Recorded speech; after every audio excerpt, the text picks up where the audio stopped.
Programme में आपको खुशामदीद कहते हैं। मैं असदुल्ला खान हूं। बड़ा हैपनिंग डे था आज, बहुत कुछ हो रहा था अदालतों में भी, अदालतों से बाहर भी, प्रेस कॉन्फ्रेंसेस भी हो रही थी। बड़ी खबर तो आज सुबह की यही थी कि बानी चेयरमैन तहरीक इंसाफ ने आज सुप्रीम कोर्ट में वीडियो लिंक के जरिए पेश होना था, लेकिन उसमें बड़ा सवाल यह था कि क्या लाइव स्ट्रीमिंग होगी या नहीं होगी, क्योंकि इस केस में लाइव स्ट्रीमिंग हो रही है पहले से। ये जो चल रहा है केस, इसमें चूंकि पिछली समातों में हुई है और इसमें अब भी ये तवक्को की जा रही थी कि लाइव स्ट्रीम होंगी, लेकिन लाइव स्ट्रीमिंग आज नहीं हुई। इसकी क्या वजह हो सकती है? एक तस्वीर लीक हो गई, उस पर इंक्वायरी हो रही है कि बानी चेयरमैन तहरीक इंसाफ की तस्वीर लीक कैसे हो गई, और उस पर इब्तदाई तौर पर कोई इन्वेस्टिगेशन भी हुई है। ये भी बहरहाल एक बड़ी खबर बन गई, एक बड़ा मौजू बन गया। फैसल वोडा साहब, जिन्होंने कल एक बयान दिया था कि अगर हमारी पगड़ियां उछालोगे तो फिर हम तुम्हारी पगड़ियों को फुटबॉल बनाएंगे, तो आज जस्टिस अतर मिन्नाल्लाह साहब ने समाअत के अख्ताम पर इसका अटॉर्नी जनरल से जिक्र किया और शिकवा किया, और उस पर फिर जो है वो कुछ ही देर के बाद हमें खबर मौसूल हो गई कि सुप्रीम कोर्ट ने आज खुद नोटिस ले लिया है। और सुप्रीम कोर्ट ने आज खुद नोटिस लेते हुए 3 रुकनी बेंच कल इसकी सुबह समाअत भी कर रहा है।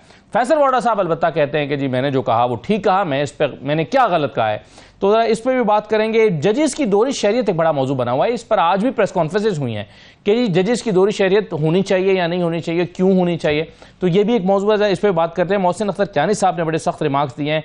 इस्लामाबाद हाई कोर्ट में एक शहरी की गुमशुदगी के हवाले से जो केस चल रहा है, एक शायर अहमद फरहाद के हवाले से, उस पर बड़े सख्त रिमार्क्स आए हैं। तो ये अदलिया और एग्जेक्टिव के दरमियान जो एक तनाव हमें दिखाई दे रहा है, और ये तनाव रोजाना बढ़ता हुआ दिखाई दे रहा है, ये मामला कहाँ जाएगा? इन तमाम मौजूद पर हम बात करने जा रहे हैं। मेरे साथ स्टूडियोज में राना एहसान अफजल साहब मौजूद हैं। साहब खुश आमदीद कहते हैं आपको। हाफिज एहसान साहब हमारे साथ मौजूद हैं, माहिर कानून है, बहुत शुक्रिया आप साहब। नईम हैदर पंजोता साहब हमारे साथ मौजूद है, माहिर कानून भी हैं और पाकिस्तान तहरीक इंसाफ के रहनुमा। पंजोता साहब खुश आमदीद, शुक्रिया। ये तस्वीर लीक होना तो चले एक बात की बात है, लेकिन लाइव स्ट्रीमिंग, अगर लाइव स्ट्रीमिंग हो रही होती तो शायद ये तस्वीर लीक होने वाला तो मौजू ही ना बनता। लेकिन आज की इस कार्रवाई को हाफिज साहब, आपके ख्याल में लाइव स्ट्रीम ना करने के पीछे क्या मंतिक दिखाई देती है, क्या हिकमत होगी इसमें? बिस्मिल्लाहिर्रहमानिर्रहीम। असद, आपका शुक्रिया कि आपने मौका दिया। एक तो चीज़ ये है कि जो हेयरिंग थी उसकी ज़रा पॉजिटिविटी की तरफ जाए। पॉजिटिविटी ये है कि पाकिस्तान की कॉन्स्टिट्यूशनल हिस्ट्री के अंदर पहली दफ़ा आपने एक फॉर्मर प्राइम मिनिस्टर को एक्सेस किया और जेल के अंदर से बैठ के उन्होंने आज उस प्रोसीडिंग्स को वॉच किया।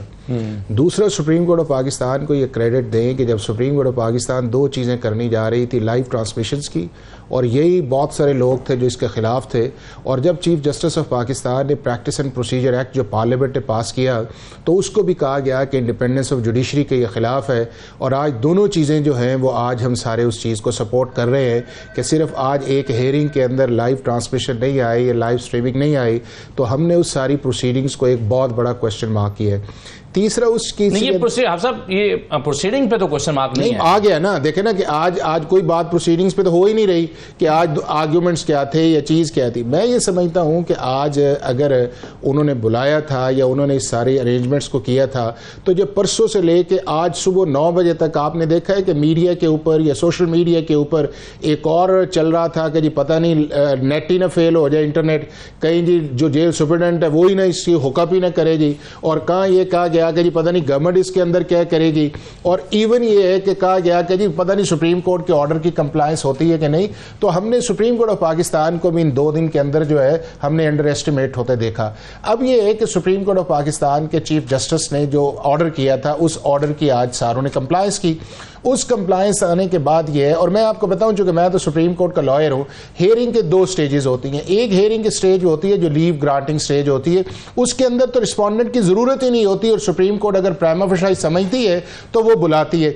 इस केस के अंदर इंपॉर्टेंट इसलिए था कि एक ऐसा केस जो सुप्रीम कोर्ट ऑफ पाकिस्तान के अंदर है कि जिसके 2 ऑर्डिनेंस जो हैं वो पिछली गवर्नमेंट ने और इन्होंने as a chief executive of the prime minister जारी किए, और उन्हीं बहुत सारी जो 2/3 अक्सरियत की वो जो शिकें थी 27 अमेंडमेंट्स में, उन्हीं को आपने आर्टिकल 184(3) के नीचे चैलेंज कर दिया।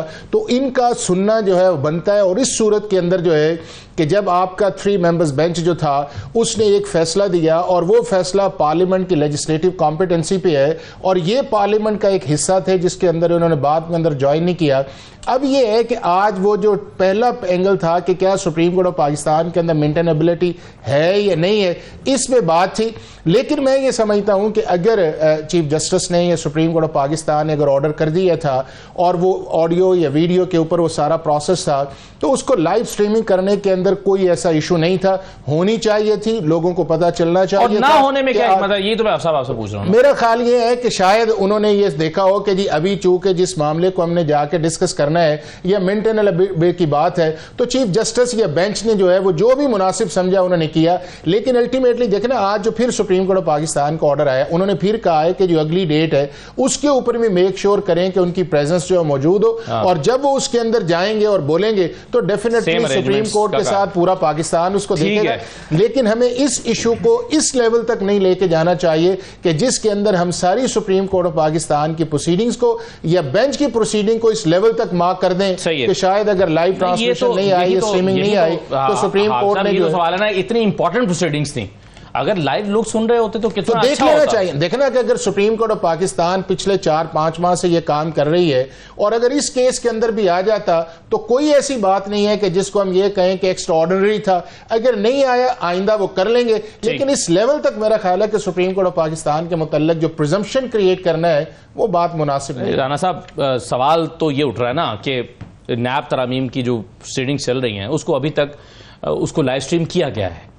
आज ऐसी क्या खास बात थी कि लाइव स्ट्रीम नहीं किया गया? देखिए, सबसे पहले बात तो ये कि ये बड़ा क्लियर होना चाहिए, प्रेरोगेटिव सुप्रीम कोर्ट का है, नंबर 1। देखिए, नंबर 2 मेरे ख्याल से ये मेरा तजिया है, सवाबदीदी इख्तियार में भी तो कोई रैशनल होता है। अब मैं वही मैं कह रहा हूँ ना, ये मैं आपको अपना तजिया दे रहा हूँ कि उसकी क्या वजह हो सकती है। देखें, एक तो जो पोलराइजेशन का माहौल और जो जिस तरह की सियासत खान साहब प्रीच करते हैं, मेरे ख्याल से अगर यहाँ उसको लाइव दिखाया जाता तो एक नया कोई जो है वो मामलात, प्रोपोगेंडा और पता नहीं क्या कुछ शुरू हो जाता। तो मेरे ख्याल से शायद ये वजह, अब ये मेरा तज्जिया है, मैं अपना ओपिनियन आपको दे रहा हूँ कि शायद ये वजह हो कि उन्होंने बेहतर समझा हो कि बजाय कि एक नई एक जो है वो पहलू स्टार्ट हो जाए तो इसको कर लें। लेकिन ये देखें, उनका स्वाबदीदी इख्तियार है, शायद हो सकता है अगली दफ़ा वो कर लें। सही है। मंजूर साहब, आप कैसे देखते हैं, इंपॉर्टेंट बात है या नहीं है? बिल्कुल जी, बहुत अहम बात है। और अगर देखा जाए तो उस बात के अगर पीछे थोड़ा सा जाएं तो आपको पता है कि इमरान खान साहब की तकरीर हो, उनकी बात हो, उनका नाम हो, उनकी तस्वीर हो, हर चीज़ के ऊपर पाबंदी लगाई गई है इलेक्ट्रॉनिक मीडिया के ऊपर। और कोई अगर खुलकर ज्यादा जाकर बात करता है तो वैसे भी यूट्यूब एंकर को भी हटा दिया जाता है। यूट्यूब चैनल पे वही शोज वालों को ये कहा जाता है कि आप इस तरह की बात ज्यादा ना करें। तो बात ये है कि आज जो समात थी, समात के अंदर लाइव प्रोसीडिंग्स जब पहले से चल रही हैं, या तो हो ना कि आज होना था तो हम इतराज़ कर रहे थे तो आज हमें इतराज़ क्यों नहीं है। जब लाइव प्रोसीडिंग्स चल रही हैं इस केस के अंदर और तमाम समातें आपके सामने हैं कि लाइव प्रोसीडिंग्स वाला मामला स्टार्ट है, तो फिर आज खान साहब की हद तक लाइव प्रोसीडिंग्स क्यों नहीं दिखाई? वैसे एक चीज इससे हो और एक तस्वीर, मैं सिर्फ एक बात कहूंगा, इससे हो ये गया कि अब सारे मुतहरिक हो गए कि लाइव प्रोसीडिंग होनी चाहिए। पहले ये कुछ केसेस में हो रही है ना, कुछ केसेस में नहीं हो रही है। पहले अगर अहम नौयत के केसेस में हो रही है। अगर बंद करनी है ना तो बेशक आज से बंद कर दें, लेकिन जब चल रही हैं तो फिर आपने खान साहब की लाइव प्रोसीडिंग्स के ऊपर क्यों पाबंदी लगाई? और देखें, आज खान साहब को वहां पर पेश किया गया, 2-2.5 घंटे बैठे। ऐसे अगर लाइव स्ट्रीमिंग आज चल भी रही होती तो खान साहब को तो फिर भी ना दिखाया जाता। क्योंकि क्यों ना दिखाया जाता? किस कानून के तहत ना दिखाया जाता? और सुप्रीम कोर्ट के अंदर जब समाज चल रही है, क्योंकि उनकी कोई आज उनकी कोई आर्गुमेंट्स नहीं थे या उनकी कोई आर्गुमेंट्स बातचीत नहीं थी। आपने देखा होगा कि पहले भी लोग पेश होते हैं, उसामा बिन लादेन यहाँ पर पीटीवी के ऊपर दिखाए जाते रहे और हमने देखा, और आपने कुलभूषण यादव को भी देखा, आपने इसराइल के वजीर आजम को भी देखा, लेकिन इमरान खान का नाम, तस्वीर, हर चीज के ऊपर किस वजह से, कौन है? और सबसे बड़ी लोगों ने देख लिया, सबसे बड़ी देखनी थी, सबसे बड़ी अदालत के सामने ये मामला टेकअप हुआ है। और आज समाज चलती रही, 2.5 घंटे खान साहब को वहां पर बिठाया गया, लेकिन खान साहब आपने देखा होगा कि बड़ा वो बेहतरीन तरीके से बैठे रहे, बिल्कुल आगे पीछे, उनको कोई किसी किस्म की टेंशन, हमें थकावट हो रही थी लेकिन वो बैठे रहे, लेकिन उन्हें एक लफ्ज बोलने का मौका नहीं दिया गया। क्योंकि मखदूम साहब के रिमार्क्स चल रहे थे ना, ख्वाजा आरिस के नहीं चल रहे थे। बिल्कुल उनके चल रहे थे, बिल्कुल उनके चल रहे थे, ठीक है। लेकिन जो कुछ किया गया है उनकी पार्टी के साथ बल्ले का निशान लिया गया, उनकी डिस्क्वालिफिकेशन जो है वो जीतने के बाद क्या उस पे बोले, वो तो केस जीत चुके हैं, जो हारा है पहले वो बोलेगा ना। एहसान भाई एक मिनट देखें, जो खान साहब है ना जी, उनके हवाले से तो पहले ही जब भी उन्होंने कोशिश की बातचीत करने की तो उनको रोक दिया गया, उनको बात नहीं करने दी। मुख्तलिफ कोर्ट्स में पेश होते रहे, अमर फारूक साहब के सामने इस्लामाबाद हाई कोर्ट में बार बार उन्होंने कोशिश की बात करने की, नहीं करने।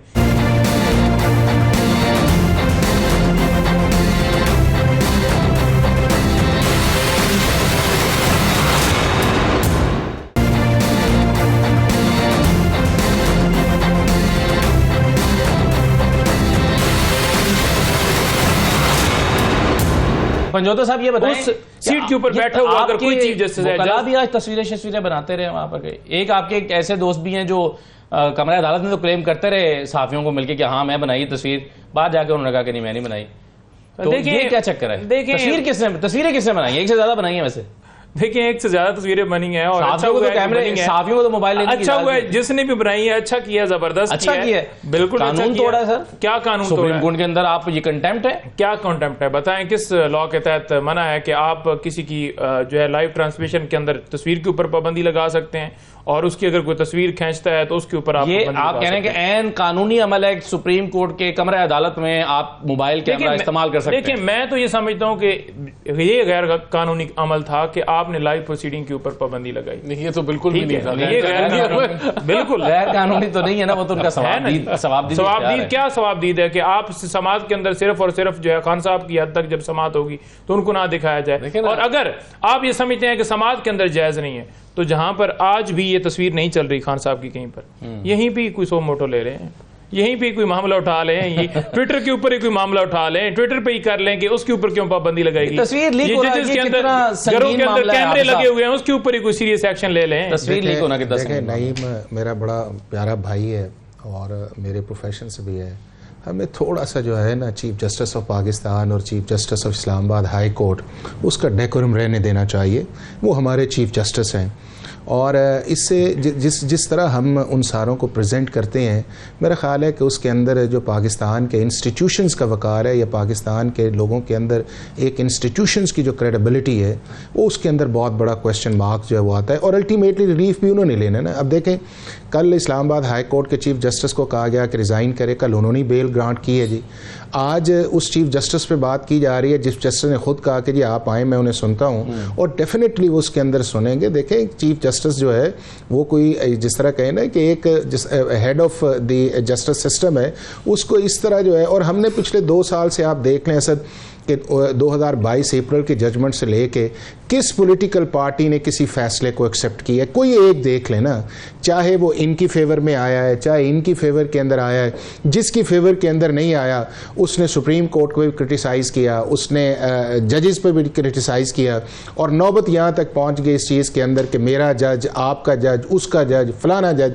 और ये मेरा ख्याल है पाकिस्तान के इंस्टीट्यूशंस के लिए बेहतर नहीं है। इन पॉलिटिकल पार्टीज़ को अपने जो डिफरेंसेस हैं वो पार्लियामेंट के अंदर या पार्लियामेंट के बाहर भी निगोशिएशंस होती हैं वहां रिजॉल्व करें और बार बार पॉलिटिकल क्वेश्चंस जो इन अदालतों के अंदर न लेके जाएं।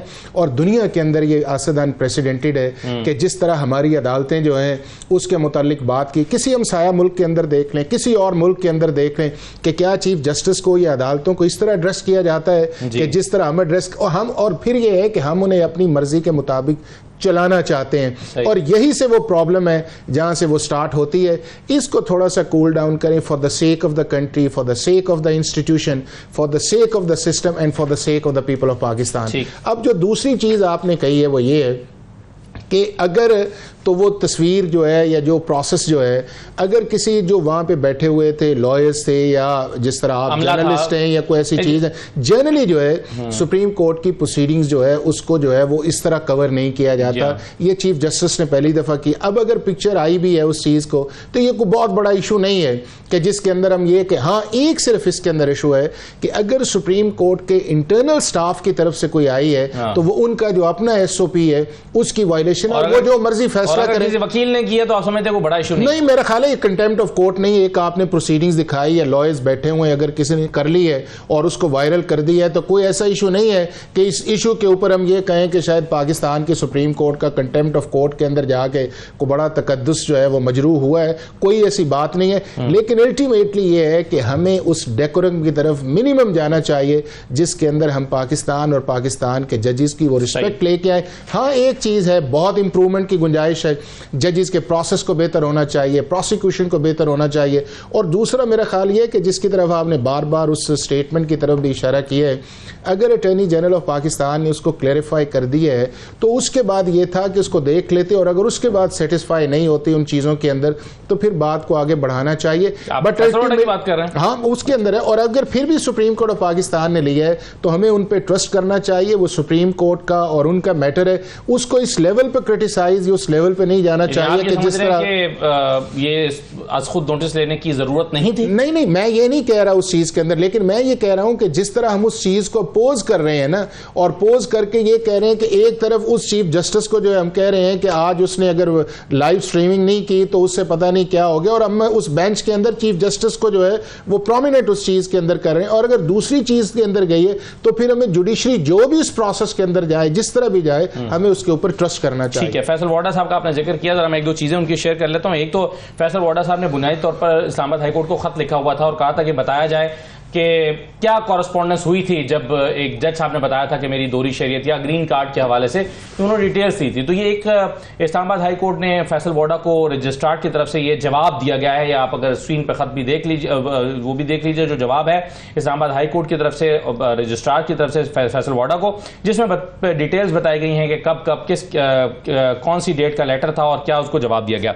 लेकिन इस जवाब के जाने के बाद फिर फैसल वाडा साहब ने जो है ट्वीट की है, और जिसमें वो कहते हैं कि हाई कोर्ट के जवाब मुझे मिलने से पहले मीडिया को मिल गया। बहरहाल ये साबित हो गया कि जस्टिस बाबर सत्तार की तरफ से अपने ग्रीन कार्ड होल्डर होने का मामला रिपोर्ट करने का कोई सबूत इस्लामाबाद हाईकोर्ट के पास मौजूद नहीं है, जबकि प्रेस रिलीज में लिखा था कि जज साहब ने यह मामला उस वक्त के चीफ जस्टिस को रिपोर्ट किया था। अब इस सिलसिले में एक प्रेस रिलीज भी मौजूद है इस्लामाबाद हाईकोर्ट की। तो आपके ख्याल में फैसल वाडा साहब ने कुछ गलत कहा या नहीं कहा? देखिए, बात यह कि ये कहना कि मैं डबल बदमाशी करूंगा और अगर कोई मेरी पगड़ी उछालेगा तो मैं उसकी पगड़ी उछालूंगा। देखें, कानून है, आइन है इस मुल्क के अंदर। अगर कोई बदमाशी करता है तो उसके लिए भी कानून है, अगर कोई पगड़ी उछालता है तो उसके लिए भी कानून है। तो ये कहना कि अगर कोई मेरी तरफ फायर करेगा तो मैं भी उसकी तरफ फायर करूंगा, या कोई जो है वो कातलाना हमला करेगा तो मैं भी कातलाना हमला करूंगा। जेनेरिक डिस्कशन नहीं थी ना, मैं मखसूस जजेस के ऊपर मैं वही कह रहा हूं। तो मैं कहता हूं कि उन्होंने कुछ जो बातें की वो उनसे एग्री कर सकते हैं, लेकिन ये जो उन्होंने बात की उनको नहीं करनी चाहिए थी। अच्छा। पगड़ी उछालने वाली और उसका जवाबी कार्रवाई और फिर जो बदमाशी और उसकी डबल बदमाशी। देखें, अगर हमने आइन और कानून के पैराए में रहना है तो फिर हमें उसी की बात करनी चाहिए।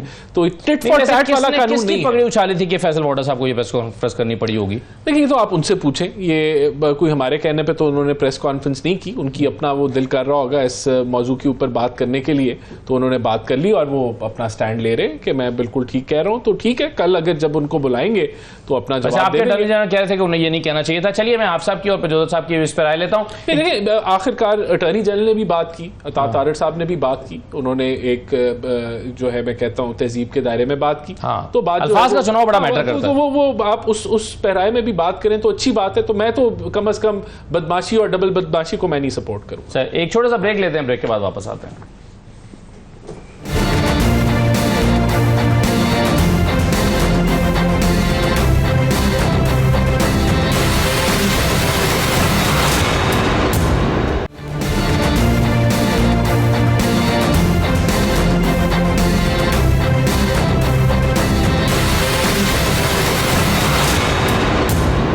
ब्रेक के बाद दोबारा खुशामदीद। फैसल वाडा साहब की बात हो रही थी, उनके उस बयान की बात हो रही थी। आज वो कहते हैं कि मैं खड़ा हूं अपने बयान पर, मैं तो कहता था मुझे बुलाएं, और मैंने क्या गलत कहा है।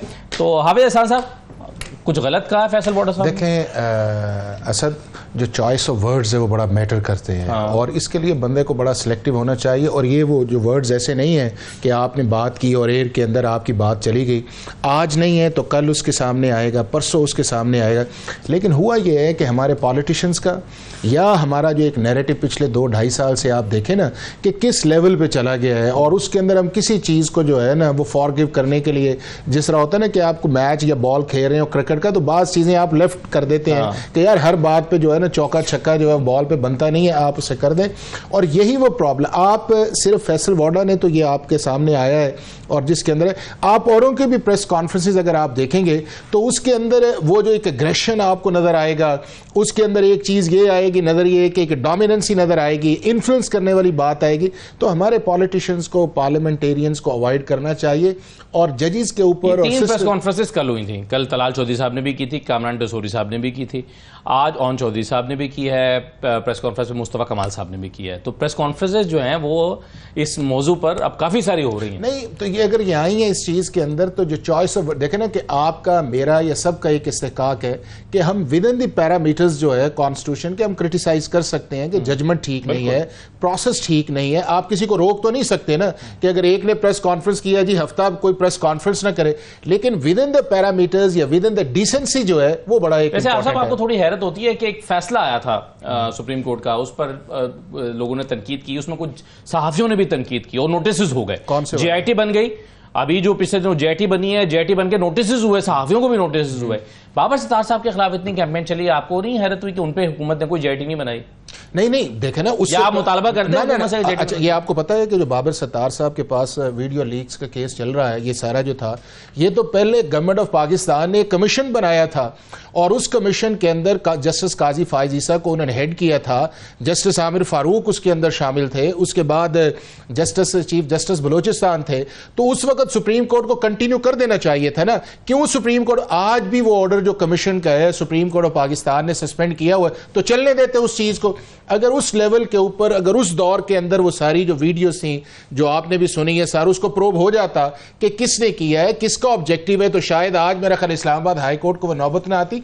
तो हमें किसी न किसी जगह जो है ना वो सेलेक्टिव नहीं जाना चाहिए कि नहीं जी अगर ये हो तो ये इस तरह ठीक है, ये हो तो इस तरह ठीक है, ये हो तो इस तरह ठीक है। लेकिन ये है कि वक्त के साथ साथ हमें सीखना चाहिए, और वो जो सीखना है वो मेरा ख्याल है कि हम अभी सीखना नहीं चाहते, क्योंकि उसकी बुनियादी वजह यह है कि हमारे अंदर टॉलरेंस नहीं है, हमारे अंदर नॉन एग्जिस्टेंस है। मैं आपको नहीं मानता, आप मुझे नहीं मानते, लेकिन हमारा अल्टीमेट ऑब्जेक्टिव क्या है कि हमने पावर के अंदर आना है और इस मुल्क के अंदर गवर्न करना है। लेकिन इस तरह नहीं हो सकता कि मुझे आप बुलडोज करके या किसी और को बुलडोज करके या सिस्टम को बुलडोज करके आप पावर के अंदर आए, ये पॉसिबल नहीं है। और दूसरा, किसी न किसी जगह जो है जो अपनी हमारी कोर्ट्स हैं उनको भी जो है वो थोड़ा सा ख्याल रखना चाहिए एग्जेक्टिव या पॉलिसीज के इश्यूज के अंदर।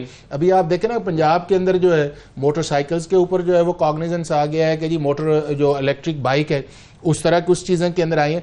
तो मेरा ख्याल ये है कि सर्टेन एरियाज के अंदर जुडिशरी, पार्लियामेंट और उसके बाद जो हमारे स्टेट इंस्टीट्यूशंस हैं, और उसके लिए इंपॉर्टेंट इस चीज के अंदर यह है कि हमें एक बड़े डायलॉग के अंदर जाना चाहिए। और जहां जहां हमने 76 ईयर्स के अंदर सिस्टम से जो नहीं सीखा उसको सीख के इस मुल्क को आगे वे फॉरवर्ड के अंदर जाए। ये 25 करोड़ का मुल्क है और 25 करोड़ के मुल्क को जो है इस तरह हॉस्टिलिटी के अंदर, कन्फ्रंटेशन के अंदर, और जिस तरह हमारे मुल्क के अंदर रोजगार के इश्यूज हैं या इन्वेस्टमेंट के इशू हैं दुनिया के अंदर, असद हमें जग हसाई नहीं बनना चाहिए। We should be very serious for the country and for the people of Pakistan. एक तनाव दिखाई दे रहा है एग्जीक्यूटिव के दरमियान और आदलिया के दरमियान, और एक तनाव रिमार्क्स से भी नजर आ रहा है, अदालतों में भी और बाहर प्रेस कॉन्फ्रेंसेस से नजर आ रहा है, और पंजोता साहब इसके अलावा जो है वो हम जो नोटिस हो रहे हैं उससे भी देख रहे हैं। ये तनाव कैसे कम हो सकता है और ये तनाव क्यों हो गया है इतना?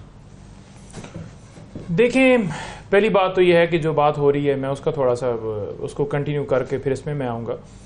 जैसे बाबर सत्तार साहब के हवाले से जिस तरह से प्रेस कॉन्फ्रेंस की गई, और ये मुसलसल वो मैं ये कहूँगा कि पार्ट 1, पार्ट 2, पार्ट 3, पार्ट 4 और इसी तरह से ये किया जा रहा है, मतलब ओन चौधरी तक, और ये फैसल मुस्तफ़ा साहब और ये सारे जितने इन्होंने किए, फैसल वाडा साहब ने या PMLN के दीगर रहनुमाओं ने उस दिन की थी।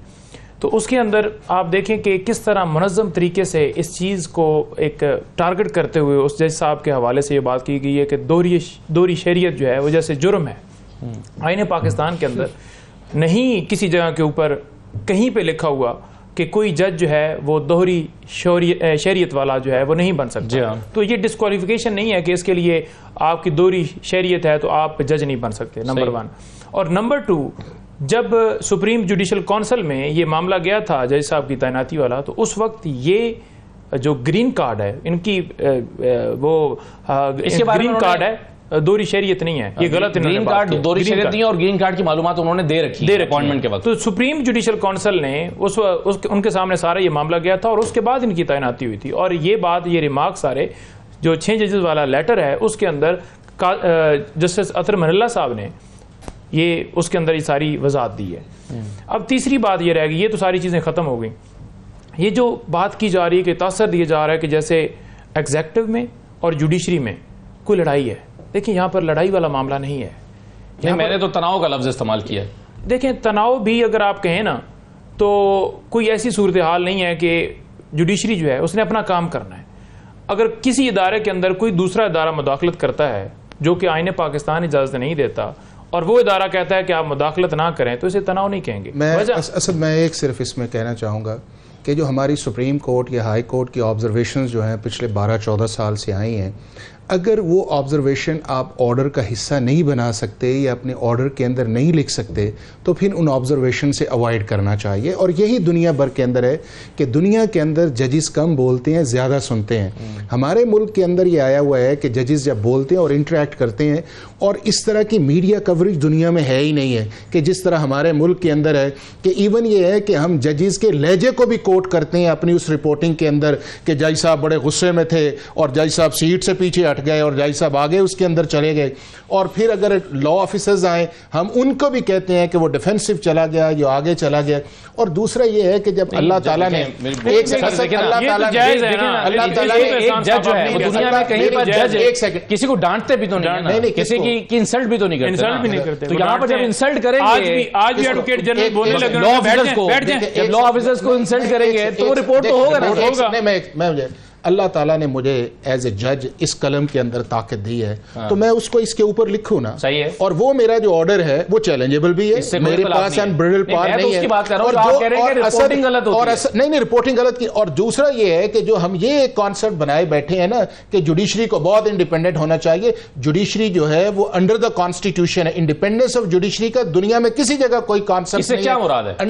क्या इससे क्या मेरा मतलब ये है प्रोसीजर्स और सारी चीजें वो ये है कि जो देखे ना, अगर कॉन्स्टिट्यूशन के अंदर एक पैरामाइड बना हुआ है कि जिसके अंदर उन्होंने परफॉर्म करना है। सरदार साहब खत लिख रहे हैं, देखे ना, एक कि मुझे पैगाम दिया गया आपको पता है कि पीछे हट जाओ। ना एक सेकंड, अब दबाओ नहीं, वो अगर अटॉर्नी जनरल ने उसको क्लैरिफाई कर दिया है और उसने वीडियो पे भी कहा है और उसने कहा है कि क्लैरिफाई करने से वापस मामला कहीं और है। आपको पता है कि जब इलेक्शंस का मामला आया था तो जो चीफ जस्टिस थे वो उन्होंने इंटरनल लॉ एनफोर्समेंट एजेंसी से ब्रीफिंग ली थी और उन्होंने जाके ब्रीफिंग दी। तो क्या उस ब्रीफिंग का मतलब ये है कि चीफ जस्टिस जो वो इन्फ्लुएंस के अंदर आ गए? ब्रीफिंग एक और मामला है वो तो इन्होंने क्या कहा, अटॉर्नी जनरल का जो लेटर है उसके अंदर है क्या है? उन्होंने उसके अंदर यही गुजारिश की होगी ना कि सर आप जिस चीज को सुनना चाह रहे हैं आप हमें जरा एक्सप्लेन तो कर लेने दे। अगर वो एक्सप्लेन करके अदालत में सर करें। दोहरी शरीयत वाली बात हो रही है। मैं आपको मुस्तफा कमाल का आज का बयान जरा सुनवाना चाहता हूं। मुस्तफा कमाल साहब क्या कह रहे हैं दोहरी शरीयत पर, क्या मौकिफ उनका है, जरा ये भी सुन लें। क्या कोई दोहरी शहरियत रखने वाले मर्द को जज होना चाहिए? इस्लामाबाद हाई कोर्ट से जवाब यह आया कि आईन में इस तरह की कोई पाबंदी नहीं है कि कोई दोहरी शहरियत रखने वाला शख्स जज ना बन सके। ठीक बात है, किसी दूसरे मुल्क की वफादारी का हल्फ उठाएं और आप आके पाकिस्तान के सबसे मोतबर इदारे के मोतबर कुर्सी पर बैठ जाएं और लोगों की किस्मतों के फैसले करें। और लोग तो लोग, आप इतनी पावरफुल कुर्सी है आपकी कि आप वक्त के इलेक्टेड प्राइम मिनिस्टर को घर भेज सकते हैं और आपको यह पाबंदी ही नहीं है आपके ऊपर कि आप किसी और मुल्क की शहरियत रख सकें। यह बहुत बड़ा क्वेश्चन मार्क है।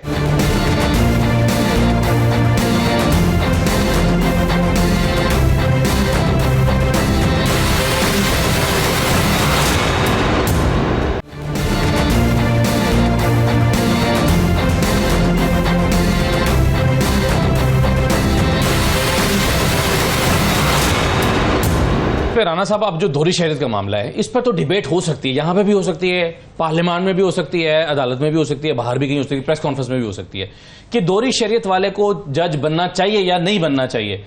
लेकिन अभी जो कानून है उसके मुताबिक तो कोई कदगन ही नहीं है।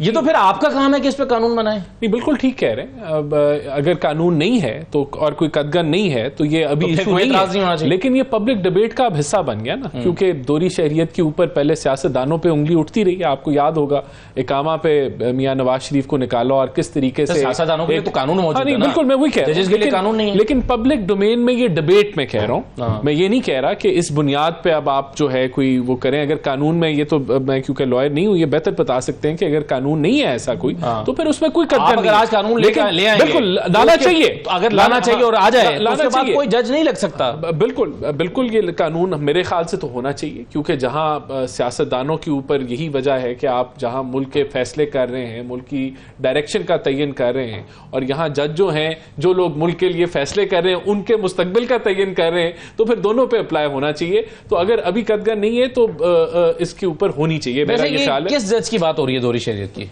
देखें, आपके इल्म में है ये बात, तो ये भी बाबर सत्तार साहब जो है उनके पास तो ग्रीन कार्ड है, ग्रीन कार्ड है, लेकिन इसके ऊपर देखें ना, इकामा पे एक प्रेसिडेंट है या नहीं है कि वज़ीर-ए-आज़म किसी जज के ऊपर तो नहीं अप्लाई हुआ, वो तो हमने तस्लीम कर लिया ना कि वो कानून अगर नहीं है तो होना चाहिए, तो उसके ऊपर डिबेट बिल्कुल होगी इकामा पे। वो फिर वो जो जिसने भी लेजिस्लेट जब होना है तो उस पर ये भी होगा कि दोहरी शरीयत कार्ड की बुनियाद पर दोहरी शरीयत को बुनियाद बनाकर जस्टिस बाबर सत्तार साहब पे तनकीद जायज है आपके ख्याल में?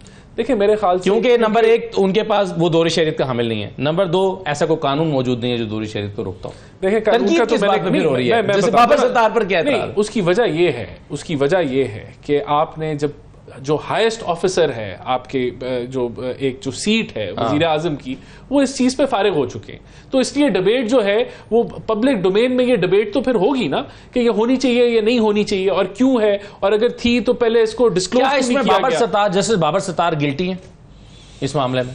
देखिए अगर कानून नहीं है तो फिर गिल्टी नहीं है। अगर लेकिन कानून का ये मेरे ख्याल से बेहतर बता देंगे कि ऐसा कोई कानून है जैसे बाबर सत्तार इस मामले में गिल्टी है। देखिए आर्टिकल 193 जो है कॉन्स्टिट्यूशन का, वो जजेस की अपॉइंटमेंट को डील करता है, ठीक है, और उसके अंदर कोई कदगन नहीं है, कोई इनएलिजिबिलिटी नहीं है कि एक दोहरी शख्स वाला या एक वो, उसके अंदर दो ही कंडीशंस है। एक ये है कि आप हाई कोर्ट के जज के लिए आपकी 45 साल उम्र होनी चाहिए, और दूसरा है कि अगर आप 10 साल से हाई कोर्ट के जज रहे हैं तो उसकी बुनियाद के ऊपर, या 10 साल आप जुडिशल सर्विस के अंदर है जिस तरह सेशन जज की तरफ से आया है। लेकिन मेरा ख्याल है कि जो इसके अंदर जो फोकल पॉइंट जिसके अंदर बात की जा रही है वो ये, वो डिस्क्लोजर का है कि वो डिस्क्लोजर था, वो उसका टाइम क्या था, क्या वो टाइम जो था वो चीफ जस्टिस के पास जब वो चीज गई उस वक्त उसका डिस्क्लोजर था, या वो जुडिशियल कमीशन के अंदर जब बात गई उस वक्त डिस्क्लोजर था?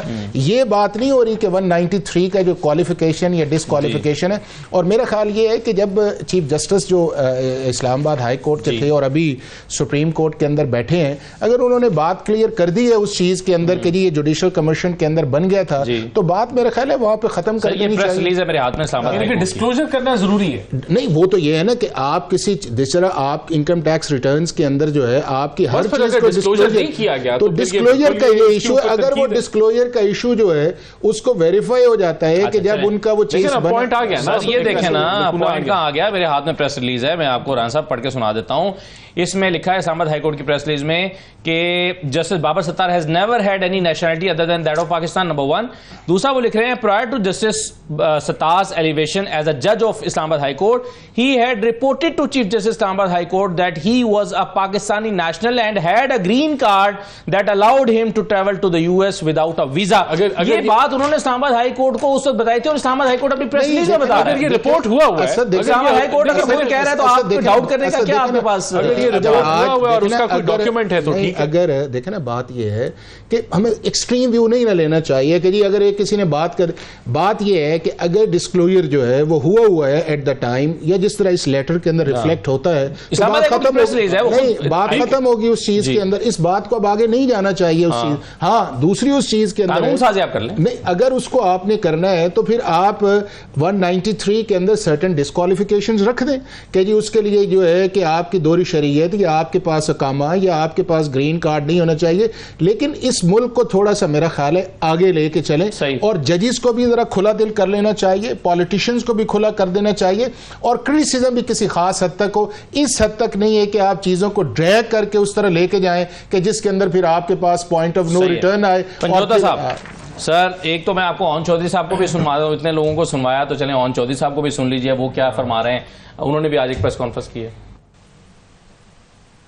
कि अदारे कौन होते हैं मुदाखलत करने वाले। कभी आपने देखा है आज हम सुकून से यहाँ क्यों बैठे हैं, अपने घरों में क्यों बैठे हैं? यहाँ बॉर्डर पार आराम से आए और हमें कब ले जाएं अगर ये अदारे यहाँ इस मुल्क में कायम ना हो। और हम अपने मुल्क में उन काली भेड़ों को नहीं पहचानते जो इस मुल्क स्टेबिलिटी नहीं लाना चाहते, इदारों को आपस में लड़ाना चाहते हैं। हम सियासतदान तो अपना हिसाब कराते हैं, हमारी प्रॉपर्टीज, हमारे एसेट्स डिक्लेयर होते हैं, सबके होने चाहिए अक्रॉस द बोर्ड, सब लोग। इंसाफ चाहिए। आज वो जो गुफ्तगू कर रहे हैं वो आपने सुनी है पंजोता साहब? देखें, ऑन चौधरी के हवाले से मैं यही कहूंगा कि ये तसलसल है, जैसे मैंने पहले कहा कि बाकी भी सारे और इनको भिजवाया गया है। अभी कल वैसे 3-4 और भी प्रेस कॉन्फ्रेंस हो सकती हैं, ऑन चौधरी जो है तैयार रहिएगा। देखें, ऑन चौधरी जो है ना जी, ये अगर जेन्युइन देखा जाए ना तो अपनी गली से भी इलेक्शन जो है वो नहीं जीत सकते, और इनको जिस तरह फॉर्म 47 के ऊपर जितवाया गया तो ये बेचारे फिर अपनी उसकी कीमत तो फिर अदा करनी पड़ती है ना, कि जाएं जी प्रेस कॉन्फ्रेंस करें।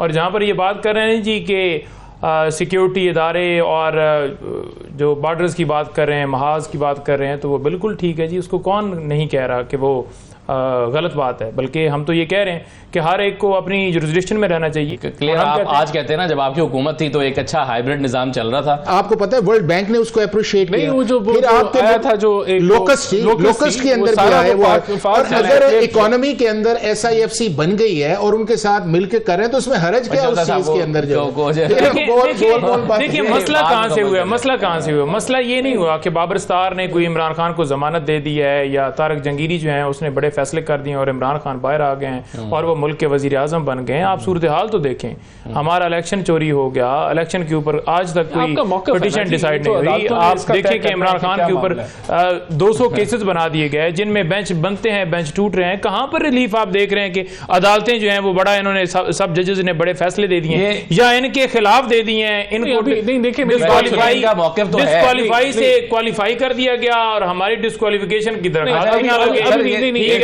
लेकिन अभी ये रिजर्व सीट्स वाला मामला इनके फेवर में नहीं गया। क्या रिजर्व सीट खत्म नहीं होगी? तो अदालतें जब रिलीफ दें तो वो जो है वो जी हक है, और जब इनके खिलाफ फैसला है तो ये अगर किसी मैच के अंदर जाए ना तो उधर इनको कुर्सी मिले ना तो ये कोशिश करेंगे कि वहां पर भी इनकी रिजर्व हो जाए, और अगर कहीं पर लंदन में बैठ के सीट हो तो उधर भी ये कहेंगे 190 बिलियन पाउंड में जमानत हो गई। हो जाना है। देखिए दूसरी बात ये है कि जो केसेस और जो धांधली और जो बल्ले का निशान हमारा, कभी किसी ने पूछा है कि आपने इलेक्शन कैसे करवाया? किसी ने नहीं पूछा, क्योंकि सेटलमेंट है ना। आप अपने इलेक्शन का जवाब दें, आप क्यों नहीं सही करा? हमने जवाब दिया है ना, ठीक है। और हमारी सीटें किसी और को कैसे दी जा सकती थी?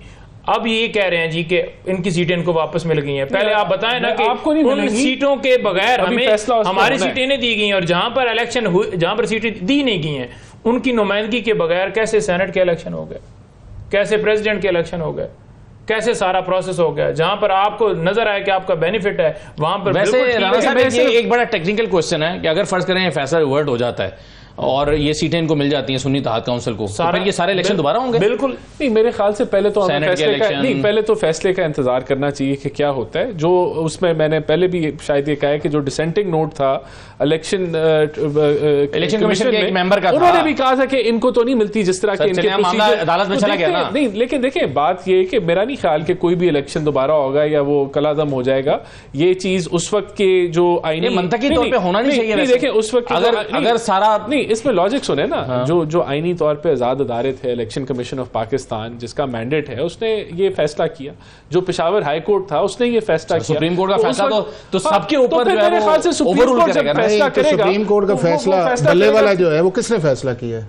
सुप्रीम कोर्ट ने। सुप्रीम कोर्ट ने किया, फिर वो इम्प्लीमेंट हो गया ना? नहीं, मुझे ये वो इम्प्लीमेंट हुआ ना, उसने दिया है ना सर। आप सुप्रीम कोर्ट अगर ये फैसला मैं ये कह रहा हूं, यही तो वो बात है। नहीं देखें, ये पिक एंड, अब मैं आपको बताऊं जिस पे आप बात करें, आर्टिकल 51 की प्लेन लैंग्वेज है, और वो प्लेन लैंग्वेज ये है कि हर वो पार्टी जिसको इंडिपेंडेंट ज्वाइन करेंगे उसकी डायरेक्ट जो सीट्स आएंगी उसकी बुनियाद के ऊपर उसको रिजर्व सीट्स मिलेंगी। और अगर किसी पोलिटिकल पार्टी, एक सेकंड, अगर किसी पोलिटिकल पार्टी ने एज ए पार्टी के तौर पर इलेक्शन नहीं लिया, हिस्सा नहीं लिया, तो उसको इंडिपेंडेंट ज्वाइनिंग। अब ये है कि जो इलेक्शन कमीशन का एक हद तक फैसला ठीक है कि ये एंटाइटल्ड नहीं है सुन्नी इत्तेहाद काउंसिल। दूसरा जो उन्होंने दिया है वो उन्होंने ओवर एंड अबव किया है, जो लॉ या कॉन्स्टिट्यूशन के मुताबिक नहीं है। वक्त खत्म हुआ। बहुत शुक्रिया आप सबका प्रोग्राम में शिरकत करने के लिए। ये नाज़रीन आज का प्रोग्राम था। इजाज़त दीजिए, अल्लाह हाफ़िज़।